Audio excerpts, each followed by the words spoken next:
What if love wasn't the sanctuary you dreamed of, but the trap you never saw coming? What if the man you crossed cities for, emptied your bank account for, and reshaped your identity to please, was never who he claimed to be?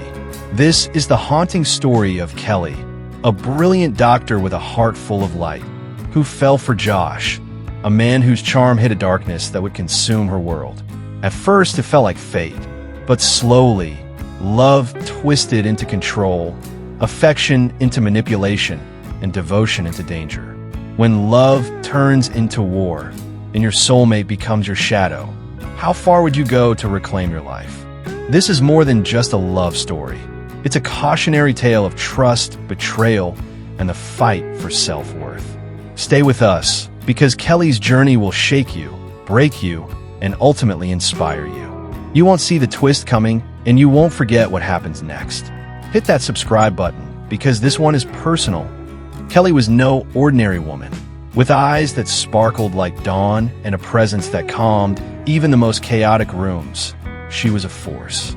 A prodigy who graduated top of her medical school class, Kelly landed a prestigious job at Apex Hospital, a gleaming institution in a bustling city far from her quiet hometown. Leaving her family and friends behind was a gut punch, but Kelly was ready to chase her dreams. The city was a whirlwind, neon lights, honking cars, endless noise, but Kelly adapted, her white coat her shield, her compassion her strength. One humid afternoon, while browsing the aisles of a local supermarket, she bumped into Josh. Tall, impeccably dressed, with a smile that could sell dreams, Josh was magnetic. "I've never seen anyone as stunning as you. Well, maybe accept me," he said with a wink, his voice smooth as velvet. Kelly laughed, charmed by his playful confidence. She didn't know then that his words weren't a joke. They were a warning. Josh was a whirlwind of charisma. He sent her poetry in the mornings, walked her to work, and spun tales of his ambitions to build an empire. On weekends, he'd stand in front of his mirror, adjusting his collar, muttering, "No one's got it like me." Kelly thought it was quirky pride, a harmless quirk. Their romance bloomed fast, a kaleidoscope of candlelit dinners and late-night talks. For the first time, Kelly felt seen, or so she thought. But as the weeks turned into months, something shifted. Josh's charm began to crack, revealing a darkness Kelly never expected. What was it about Josh that made her question everything? Stay tuned to find out. Josh's charm was a mask, and it didn't take long for it to slip. He flirted with Kelly's colleague at a hospital gala, his hand lingering too long on her arm. Then, a mutual friend confessed in tears that Josh had spent the night with her, swearing it was a mistake. When Kelly confronted him, her voice trembling with betrayal, Josh turned it around. "So, I'm a bad guy now? After all I've done for you?" His words twisted like knives, and somehow, Kelly ended up apologizing, doubting her own pain. 3 years passed in this toxic dance. 3 years of tears, gaslighting, and moments of fleeting affection that kept Kelly tethered. Why did she stay? Because Josh's slivers of love, those rare moments when he'd call her my forever, were enough to keep her hoping. Enough to make her believe he'd change. Then, one stormy evening, Josh burst into her apartment, eyes alight with excitement. "Babe, I got a huge job offer in another city. It's my big break, but I need help with the deposit for my new place. Just a little to tide me over." Kelly, ever loyal, emptied her savings to support him. He kissed her forehead, called her his future wife, and left with promises of a shared future. At first, the distance seemed to strengthen their bond. Josh called every morning, his voice warm over the phone. They prayed together at night, his words soothing her doubts. But then the calls dwindled. Texts became one-word replies. When Kelly called, he'd mumble excuses about work. She convinced herself he was just busy, her heart clinging to the man she thought she knew. But one phone call shattered her illusions. A friend spotted Josh at a movie theater, arm around another woman. Kelly's heart raced. Was it true? Or was this just another misunderstanding? She decided to find out for herself, but what she discovered would change everything. Kelly couldn't ignore the truth any longer. Packing a small bag, she boarded a 12-hour bus ride to Josh's new city, her heart a tangle of love and dread. She arrived at his apartment late at night, her legs aching but her resolve firm. She knocked, expecting Josh's familiar smile. The door swung open, and Kelly's breath caught. A woman stood there, tall, elegant, draped in a silk robe that screamed wealth. A diamond necklace glittered at her throat, and a sleek Bentley was parked in the driveway. Before Kelly could speak, Josh appeared, his face paling as if he'd seen a ghost. "Kelly," he choked out, his voice barely a whisper. The woman frowned, turning to Josh. "Who's this?" "She's my cousin from the village," Josh stammered, avoiding Kelly's eyes. "I didn't know she was coming." Kelly's world tilted. "Cousin? Village?" The woman scoffed and walked back inside, leaving Kelly trembling on the doorstep. Josh grabbed her arm, pulling her aside. "Please, just play along," he whispered, desperation in his eyes. "Her father's a billionaire. I'm this close to securing a deal that'll set us up for life. This isn't about love, it's business. Once I get the contract, I'll marry you, Kelly. I swear." Kelly's heart screamed, but her love for Josh, twisted, battered, but still alive, made her nod. That night, she stayed in his guest room, listening to Josh laugh too loudly at the woman's jokes, pouring her wine while Kelly sat in silence, pretending to be the cousin from nowhere. She didn't sleep. She sat by the window, staring at the moon, her heart breaking not with tears, but with the quiet realization that she'd lost herself. The next morning, Josh crept into the guest room, his eyes red, not from guilt, but from fear of losing his golden ticket. "Give me time, Kelly. I'm doing this for us." But as he spoke, Kelly saw it clearly. Josh didn't love her. He never had. She was a pawn in his game, a stepping stone to his dreams.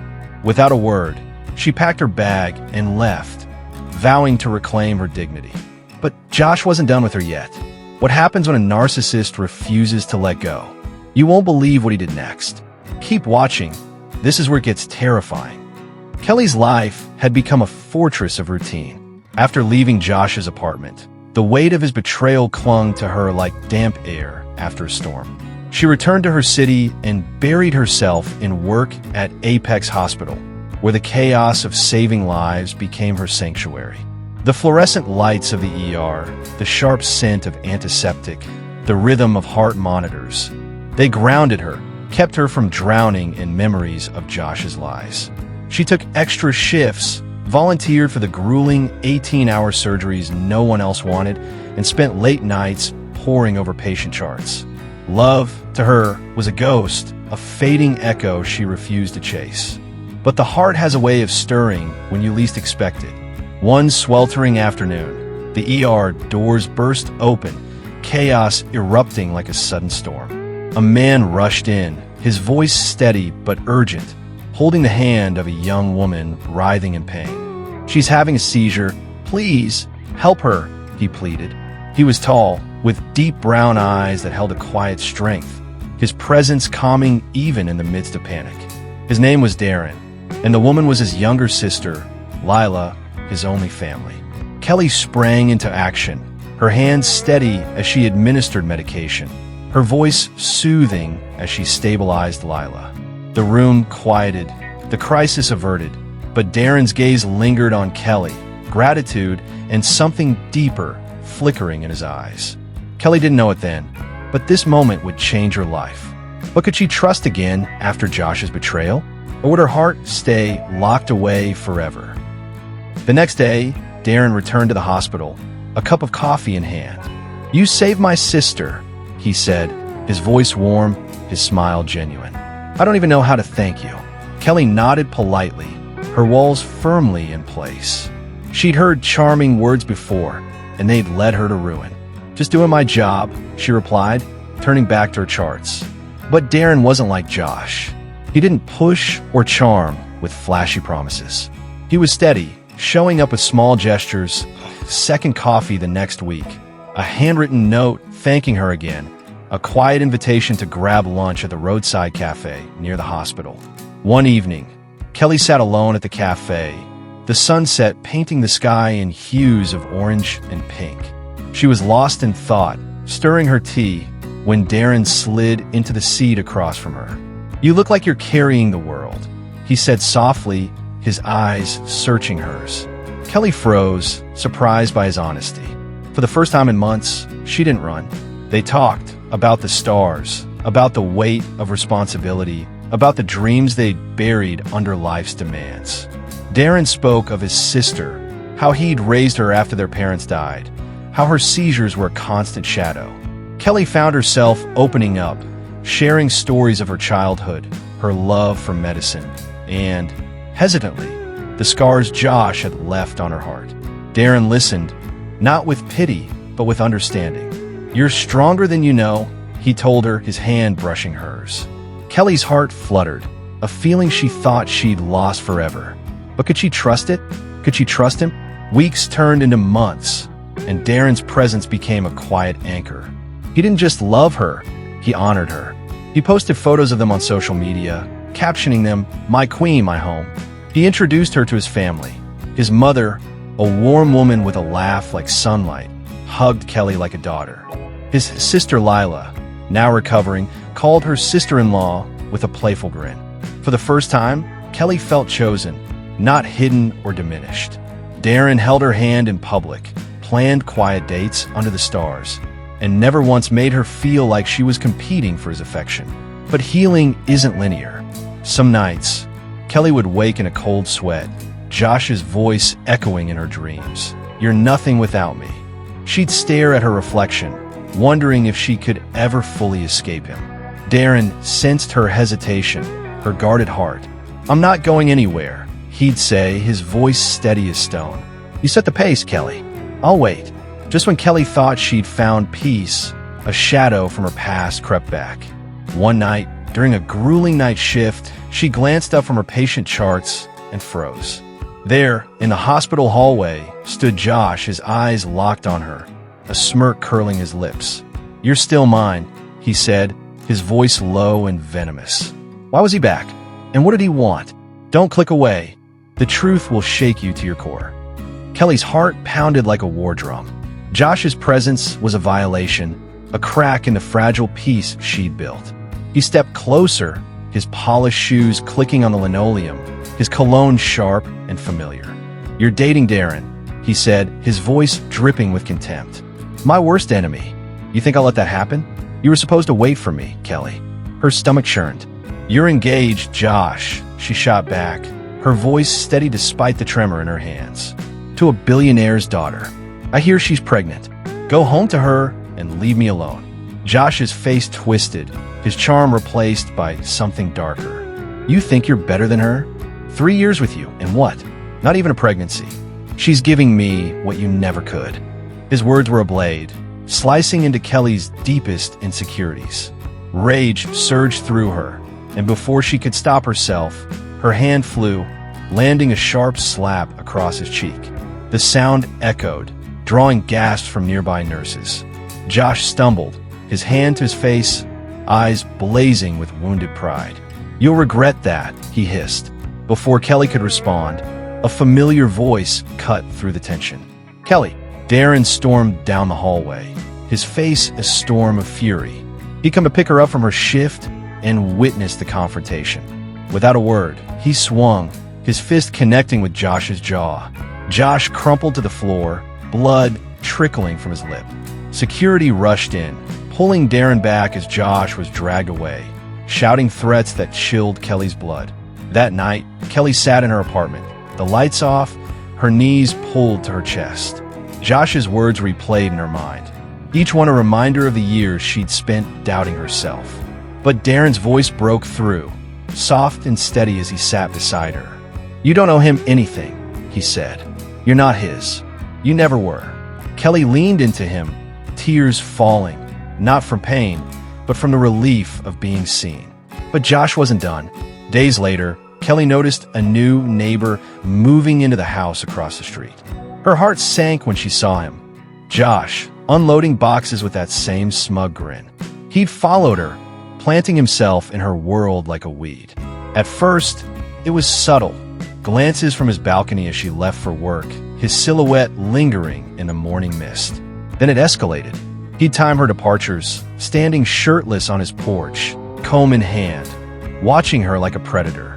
Kelly changed her routes, left for work earlier, closed her blinds, but Josh's presence was inescapable, a shadow that clung to her every step. One evening, Kelly found a note slipped under her door, written in Josh's meticulous handwriting. "You can't run from me. I know everything about you." Her hands shook as she read it, her mind racing. How far would he go? She reported the note to the police, but they dismissed it as harmless, telling her to keep an eye out. Kelly felt trapped, her safe haven now a cage. Then the nightmare deepened. One night, after a cozy dinner with Darren, he kissed her goodbye and drove off. 10 minutes later, her phone rang. "Kelly, it's Lila," Darren's sister said, her voice trembling. "Darren's been in an accident." Kelly's world tilted. She raced to the hospital, her heart thundering, to find Darren in the trauma ward, bruised and bloody but alive. The doctors revealed the chilling truth. His car's brakes had failed, causing him to swerve into a pole. Kelly's mind flashed to Josh's threats, his obsessive stares. This wasn't an accident. The next day, the mechanic called, his voice shaking. "Dr. Kelly, someone tampered with his brakes." This was deliberate. Fear clawed at her chest. She saw Josh's face in her mind, his smirk, his rage. He wasn't just haunting her. He was trying to destroy everyone she loved. But the worst was yet to come. When Kelly began to feel sharp pains in her body, she discovered a truth that would turn her fear into terror. What was Josh doing to her? And how far would he go to keep her in his grasp? Don't go anywhere, this gets deadly. Kelly's life had become a tightrope, every step shadowed by Josh's presence. She couldn't sleep, couldn't eat, couldn't shake the feeling that he was watching her every move. Then, one morning, she noticed blood in her urine. At first, she chalked it up to stress, Josh's stalking, Darren's accident, the note under her door. But the sharp pains in her abdomen grew worse, a gnawing ache that kept her awake at night. As a doctor, she knew the signs, but denial held her back. "It's just exhaustion," she told herself, ignoring the chill creeping up her spine. But when the blood in the toilet became undeniable, Kelly acted. She ordered a full panel of tests, urine, blood, scans. The results hit her like a freight train, low-dose poisoning, a toxin introduced into her system over weeks. Her hands trembled as she read the report, her mind racing. Someone was trying to kill her, slowly, deliberately. And in her heart, she knew who. Kelly sat in her office, the lab results crumpled in her fist, tears burning her eyes. She'd saved countless lives, but now her own was slipping through her fingers. How had she let Josh's poison, both his lies and now this, invade her world? She retraced her steps, analyzing every meal, every drink. She hadn't eaten out, hadn't accepted food deliveries. The only constant was her bottled water, delivered to her doorstep every few days. Her heart sank as she remembered seeing Josh near her building, his car idling in the early morning hours. She pulled up her building's security footage, her hands shaking as she fast-forwarded through the grainy video. There he was, Josh, at 3 a.m., replacing her water packs with new ones, his movements quick and deliberate. The realization hit like a thunderbolt. Josh wasn't just stalking her. He was poisoning her bit by bit to keep her weak dependent his. But there was more. A second figure appeared on the footage, a woman Kelly recognized. The billionaire's daughter, Josh's fiancée, slipping him a small vial before driving off. Was she part of this? Had Josh manipulated her, too? Or was she complicit in his plan? Kelly called Darren, her voice trembling as she told him everything. "Stay away from him," Darren urged, his voice tight with fear. "He's dangerous, Kelly. I'm coming over." But as she waited, alone in her apartment, a knock rattled her door. It was Josh, his voice soft but menacing. "Open the door, Kelly. We need to talk." She froze, her phone clutched in her hand, refusing to move. Then her phone pinged, a video from Josh. Her stomach dropped as she opened it, seeing Darren in a compromising position with another man. The footage grainy but devastating. A text followed. "You think you know him? He's not who you think." Kelly's world spun. Was Darren lying to her too? Had she fallen for another facade? When Darren arrived, breathless and panicked, Kelly shoved the phone in his face. "Explain this," she demanded, her voice breaking. Darren's face crumpled, not with guilt, but with pain. He sank onto her couch, his hands shaking. "It's not what you think," he said, his voice low. Years ago, Josh had been his closest friend, his brother in all but blood. But Josh's feelings turned obsessive, and when Darren rejected him, Josh retaliated. He faked images, doctored videos, and sent them to Darren's girlfriend at the time, destroying his relationship and nearly his career. "I didn't tell you because it broke me," Darren said, his eyes wet. "Josh wasn't just a friend, he was family, and he betrayed me in the worst way." Kelly stood frozen, the video still glowing on her phone. She saw the patterns now: Josh's lies, his manipulation, his need to control. He hadn't changed, he'd just found a new target. Tears streamed down her face, not from pain, but from fury. "He did this to you too?" she whispered, her voice trembling with resolve. Darren nodded, his hand finding hers. In that moment, Kelly knew she couldn't let Josh win. But how do you fight a monster who knows your every weakness? Kelly was about to make a choice that would change everything. What would she do next? Stay with us. The final battle is coming, and it's explosive. Kelly was done being a victim. The next morning, she walked into the police station, her evidence meticulously organized. The lab results showing the poison, the CCTV footage of Josh tampering with her water, the note he'd slipped under her door, and the doctored video he'd used to smear Darren. She spoke with the clarity of a surgeon, her voice steady, her words cutting through the room. "This man tried to kill me," she said, handing over the files. "And he won't stop unless you stop him." The police didn't dismiss her this time. The footage was damning, the toxicology report irrefutable. By the end of the week, Josh was arrested, his charm useless against the weight of evidence. But Kelly's fight wasn't over. She learned the billionaire's daughter, Elise, had been complicit, supplying the poison in exchange for Josh's promises of loyalty. In a shocking turn, Elise turned on Josh in court, testifying against him to save herself. She revealed Josh's plan to use Kelly's death to secure sympathy and a larger share of her father's empire. The courtroom gasped as Elise described Josh's cold calculation, his willingness to destroy anyone for his gain. Kelly sat in the gallery, her hands clenched, realizing how close she'd come to becoming a pawn in his deadly game. Josh stood trial, stripped of his polished exterior. Without his comb, his tight shirts, his fake charm, he was nothing, a coward hiding behind lies.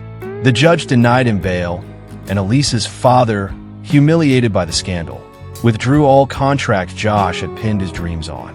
Elise left him. Her engagement ring returned in a public spectacle that left Josh's pride in tatters. His empire of manipulation crumbled, his future reduced to a cell. Kelly walked out of the courtroom, the weight of years lifting from her shoulders. The shadows under her eyes began to fade, her laughter returning like a long-lost friend. She and Darren rebuilt their love, not on fairy tales, but on shared scars and unyielding trust. They spent evenings talking about their fears, their hopes, their future. Darren introduced her to his childhood friends, who welcomed her with open arms. Lila, now healthy, designed Kelly's wedding dress, a symbol of their bond. On their wedding day, under a Lego sunset that painted the sky in gold and crimson, Kelly stood in her gown, radiant and whole. Darren took her hands, his eyes shining. "You're not just my love, Kelly," he whispered. "You're my home. Thank you for choosing me." Kelly smiled, not for the dress or the guests, but for the peace she'd fought for, the peace of knowing she was enough. Kelly's story isn't just hers. It's a mirror for anyone who's ever loved someone who dimmed their light. If you've ever been manipulated, gaslit, or made to feel small, hear this. You are enough. True love doesn't break you. It builds you. Kelly walked away from a narcissist and found a love that honored her. You can too. Hit that like button if this story moved you. Share it with someone who needs to hear it, and subscribe for more stories that remind you of your strength. Drop a comment. Have you ever had to walk away from someone toxic? Let's talk. Until next time, choose yourself. You're worth it.